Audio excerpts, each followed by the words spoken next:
How's it going, YouTube? It's Elliot here. Welcome back to the channel. Welcome back to another Elliot Reads video, guys. Today I'm going to be doing my February TBR, and in the spirit of the romantic month, you know, with Valentine's Day that's just been and gone, I'm going to be reading 5 romance books for this month. So yeah, in the spirit of love and happiness, I'm going to be reading 5 romance books. So let's get into the video and see what I'm going to be reading and a little bit about them. So let's do this. Okay guys, the first book that I'm going to read for the month of February is The Cheat Sheet by Sarah Adams. And this is about Bree and Nathan, who are best friends, and they have been ever since they can remember at a young age. And over them years they have developed feelings for each other, but each one doesn't want to tell the other one that they've got feelings for them, and they don't want to admit that they've got feelings for each other. And it isn't until one night when it is one of the team's birthday, because Nathan is a quarterback for a football team, so it's one of his team members' birthday and him and Bree attend it together. And it isn't until Bree drinks so much that night that she reveals to a reporter without her knowledge that she has feelings for Nathan, and she also feels that Nathan has feelings for her. So this gets splashed all over the tabloids and social media. And so the next day, Nathan's manager comes to talk to the pair, and like a company wants to work with them to work on a commercial. They have to fake date and get papped by like paparazzi and post hashtagged photos on Instagram together using the hashtags that the company give them. So they both agree to this, and when this contract has been formed, Nathan gets together with his teammates to try and come up with a cheat sheet of things he can do to get Bree to see that he actually does really like her, and to see if Bree feels the same about him, so they can take it a step further and actually get into a relationship together instead of it being fake. So yeah, that's pretty much the gist of this story, what I got from the synopsis. So yeah, hopefully it goes well and they don't ruin their friendship and they can be in a relationship and be happy. But yeah, I'll read the back so you get an idea what it's about, so let's do that. Hi, my name is Bree Camden and I'm hopelessly in love with my best friend and star quarterback Nathan Donaldson. So is half of America, judging by the tabloids and how much the guy dates. First step is admitting, right? Except I can never admit it to him because he clearly doesn't see me that way. And the last thing I want is for things to get weird between us. Nothing but good old fashioned, no touching, the sexiest man alive, platonic friendship for us. Everything is exactly how I like it, yes, good. I'm not crying, I'm just peeling an onion. Our friendship is going swimmingly until I accidentally spilled my beans to a reporter over too much tequila, and now the world seems to think me and Nathan belong together.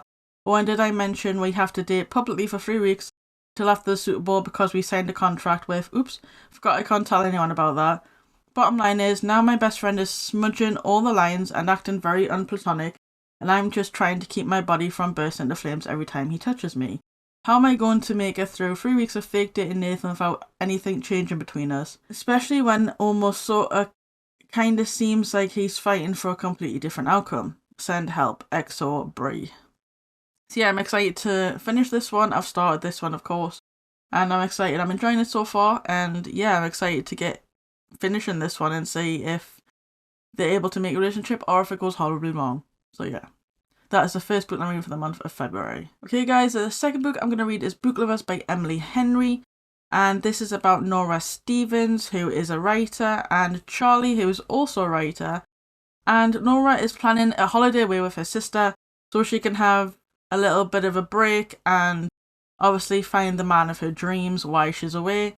Hoping to find like a handsome doctor or a fireman or somewhere where she's going to stay with her sister, but unfortunately she keeps banging into her rival Charlie, who is also an author. They keep banging into each other under different circumstances, and they start to question if this is coincidental or if the fates are trying to tell them something and that they should actually be together. It's enemies to lovers kind of trope for this book, which sounds really interesting, and I've heard a lot about Emily Henry's work and that people really enjoy her stuff, so I'm excited to get into this one, but I'll read the back so you get an idea of what it's about in full. One summer, 2 rivals, a plot twist I didn't see coming. Nora Stevens' life is book, she reads them all, and she is not that type of heroine, not the plucky one, not the laid-back dream girl, and especially not the sweetheart. In fact, the only people Nora is a heroine for are her clients, for whom she lands enormous deals as a cutthroat literary agent and her beloved little sister Libby, which is why she agrees to go to Sunshine Falls, North Carolina for the month of August when Libby begs for her sister's trip away. With visions of a small town transformation for Nora, who she's convinced needs to become the heroine of her own story. Instead of picnics in meadows or run-ins with a handsome country doctor or a bulging forearmed bartender, Nora keeps bumping into Charlie Lastra, a bookish, brooding editor from back in the city.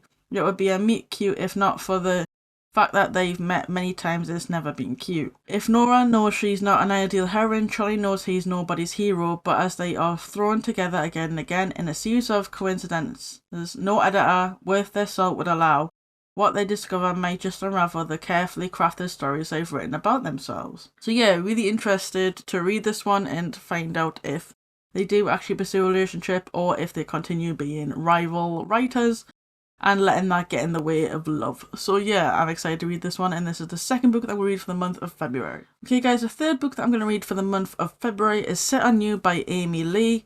This is about a curvy influencer called Crystal who has recently had a breakup, and so she has little time for men and less stamina for men, and she doesn't really want to pursue another relationship because of the heartbreak.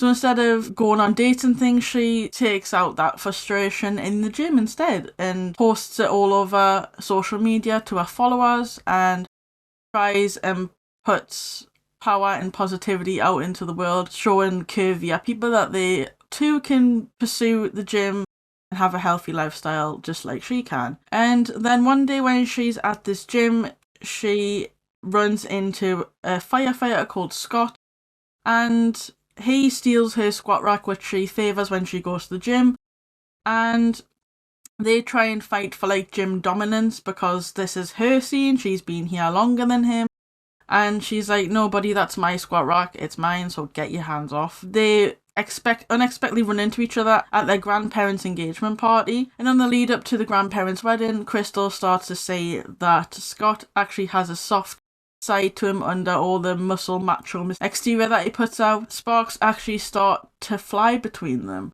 but obviously when a picture of them two together goes viral, she has to fight off internet trolls basically putting her down and trying to put a damper on their relationship that is starting to form. So yeah, hopefully she won't let the trolls get the better of her and she will pursue this relationship with Scott if she really likes Scott. So hopefully she will pursue this relationship and it'll all go well for her and Scott. So yeah, I will read the back so you get an idea of what it's about. Curvy fitness influencer Crystal Cheng built her career shattering gym stereotypes and mostly ignoring the trolls. After her recent breakup, she has little stamina left for men, instead finding solace in the gym, her place of power and positivity.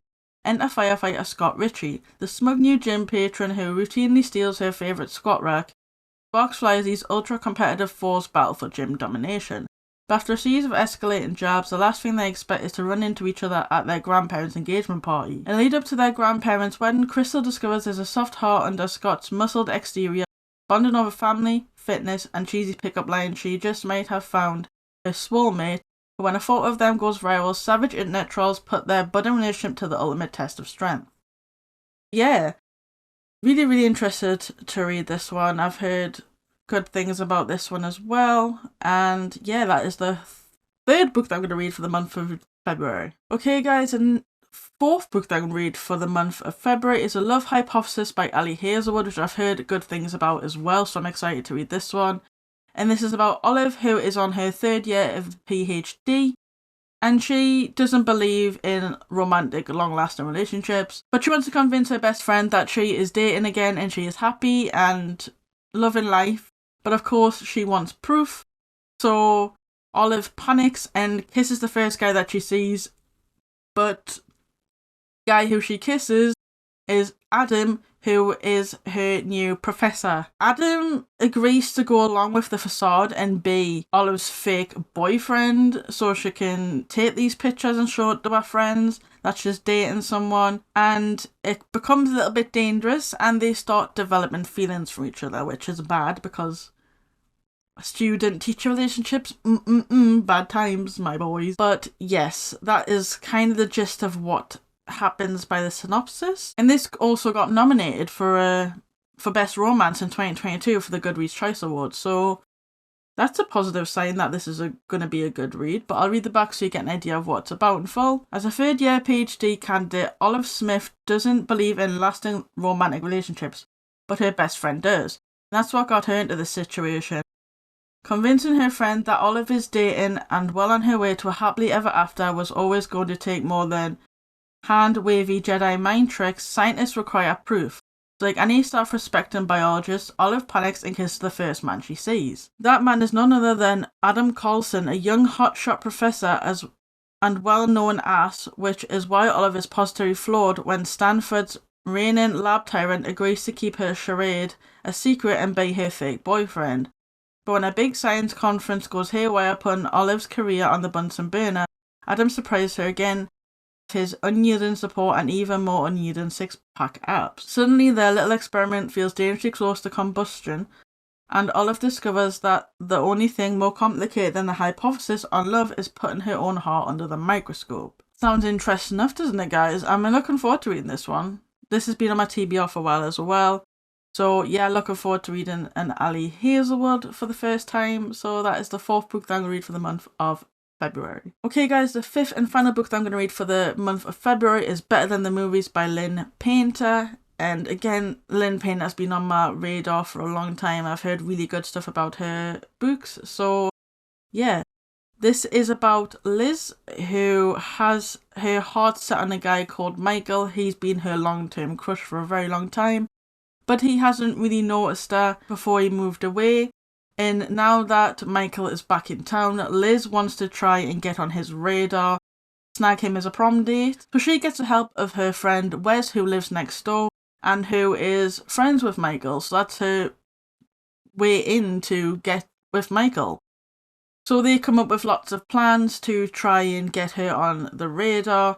But the more that Wes and Liz hang out, the more that Liz starts to see that she actually has feelings for Wes, and she has to decide which one she wants to go with. If she wants to pursue Michael and carry on trying to get on his radar, or go with Wes, who notices her and she's already on the radar of him. So she wants to see if it'll go well with Wes and take him to the prom instead. So I'll have to read the book to see who she chooses, if she's going to choose Wes or Michael.